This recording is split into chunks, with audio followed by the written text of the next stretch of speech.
श्री गणेशाय नमः। उमा महेश्वराय नमः। माँ कुलदेवी नमः। माता पिता चरण कमल भ्यो नमः। आज 12वां अध्याय रुद्र संहिता सृष्टि खंड से शिव पुराण से आप लोग सुनिए। भगवान शिव की श्रेष्ठता तथा उनके पूजन की अनिवार्य आवश्यकता का प्रतिपादन।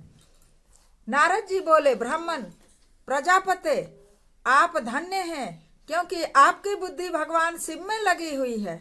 विधे आप पुनः इसी विषय का सम्यक प्रकार से विस्तार पूर्वक वर्णन कीजिए।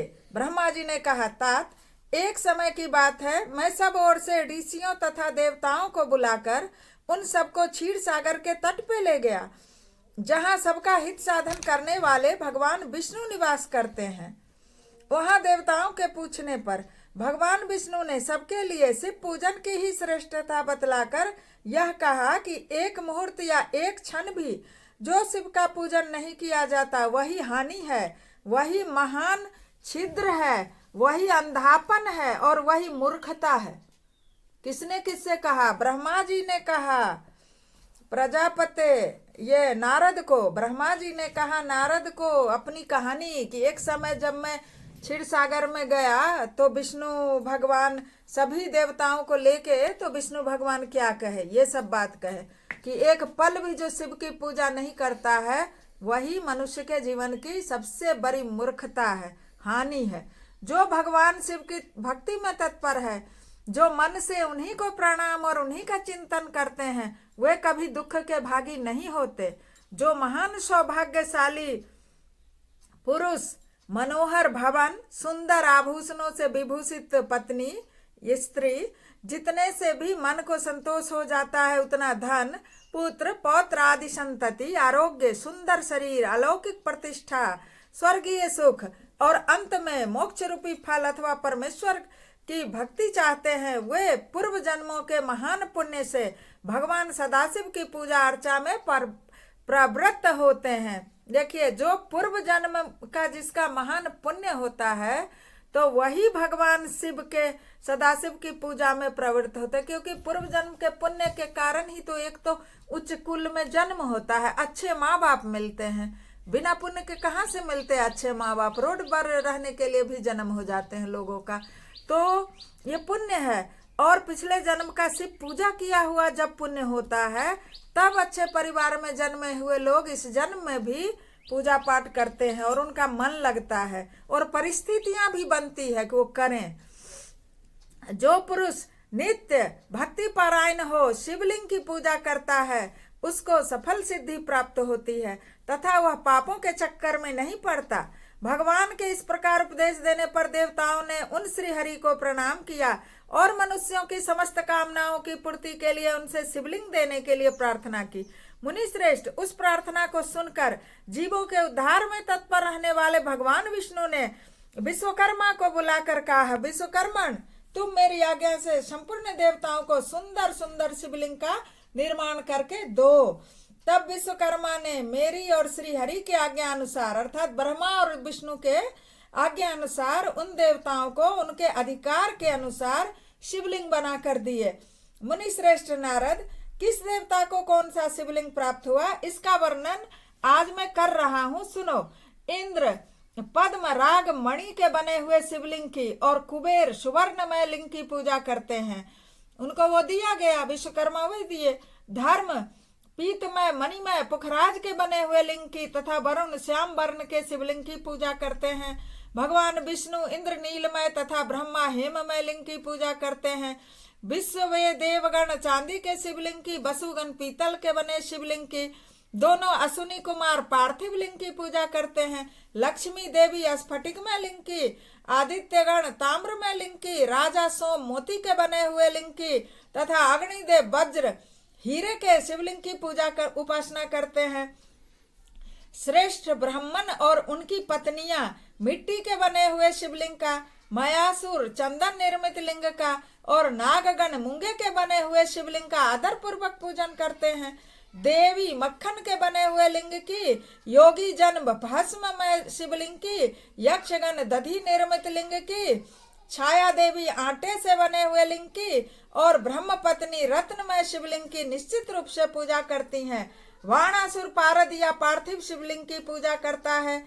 एक दूसरे लोग भी ऐसा ही करते हैं। ऐसे ऐसे शिवलिंग बनाकर विश्वकर्मा ने विभिन्न लोगों को दिए तथा वे सब देवता और ऋषि उन लिंगों की पूजा करते हैं। भगवान विष्णु ने इस तरह देवताओं को उनके हित की कामना से शिवलिंग देकर उन्हें तथा मुझ ब्रह्मा से पिनाक फाणी महादेव के पूजन की विधि भी बताई। पूजन विधि संबंधी उनके वचनों को सुनकर देव शिरोमणियों सहित मैं ब्रह्मा हृदय में हर्ष लिए अपने धाम में आ गया। मुने, वहां आकर मैंने समस्त देवताओं और ऋषियों को शिव पूजा की उत्तम विधि बताई जो संपूर्ण अभीष्ट वस्तुओं को देने वाली है। उस समय मुझे ब्रह्मा ने देवताओं सहित समस्त ऋषियों, तुम प्रेम पारायण होकर सुनो। मैं प्रसन्नता पूर्वक तुमसे शिव पूजन की उस विधि का वर्णन करता हूँ जो भोग और मोक्ष देने वाली है। देवताओं और मुनीश्वरों, समस्त जंतुओं में मनुष्य जन्म मरण प्राप्त करना, मनुष्य जन्म जो है वो प्राप्त करना दुर्लभ है। समस्त जंतु में, उनमें भी उत्तम कुल में जन्म हो जाए तो बड़ी दुर्लभ होता है उत्तम कुल में जन्म होना। देखते हैं, आप कहते हो क्यों भीख मांगता है, क्यों रोड पर है, उसको क्यों कुष्ठ हो गया, वो क्यों अंधा है।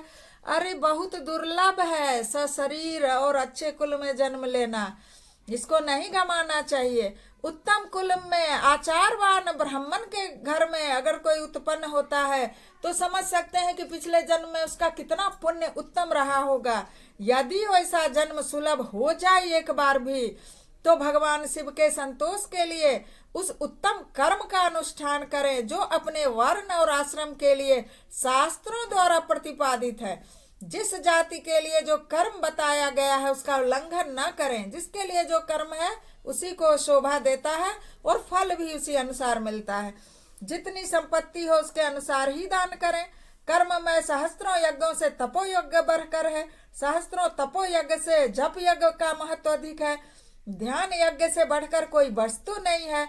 ध्यान ज्ञान का साधन है, क्योंकि योगी ध्यान के द्वारा अपने इष्ट देव समरस शिव का साक्षात्कार करता है। ध्यान यज्ञात परं नास्ति ध्यानं ज्ञानस्य साधनम यतः समरसं सोएष्टं योगी ध्यानेन पश्यति। ध्यान से ही योगी शिव को देख लेता है। ध्यान यज्ञ में तत्पर रहने वाले उपासक के लिए भगवान शिव सदा ही सन्निहित हैं। जो विज्ञान से संपन्न है उन पुरुषों की शुद्धि के लिए किसी प्रायश्चित आदि की आवश्यकता नहीं। मनुष्य को जब तक ज्ञान की प्राप्ति न हो तब तक वह विश्वास दिलाने के लिए कर्म से ही भगवान शिव की आराधना करे। जगत के लोगों को एक ही परमात्मा अनेक रूपों में अभिव्यक्त हो रहा है। एकमात्र भगवान सूर्य एक स्थान में रहकर भी जलाशय आदि विभिन्न वस्तुओं में अनेक से दिखते हैं। देवताओं, संसार में जो जो सत्य या असत वस्तु देखी या सुनी जाती है वह सब परब्रह्म शिव रूप ही है, ऐसा समझो। जब तक तत्व ज्ञान न हो जाए तब तक प्रतिमा की पूजा आवश्यक है। अब जिसको शिव तत्व का ज्ञान हो जाता है उसको प्रतिमा की पूजा की जरूरत भी नहीं होती।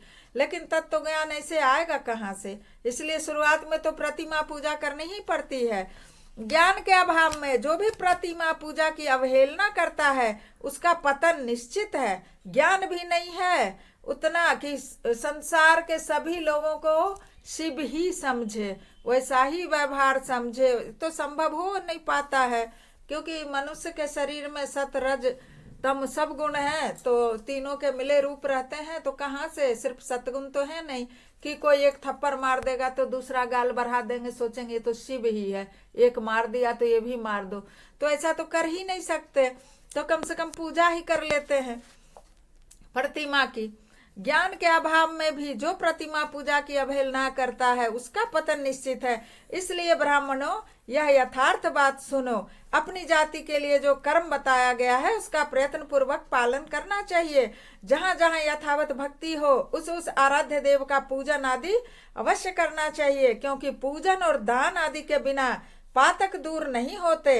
यत्र यत्र यथा भक्ति कर्तव्यम पूजनादिकम, बिना पूजन दानादि पातकं न च दूरतः।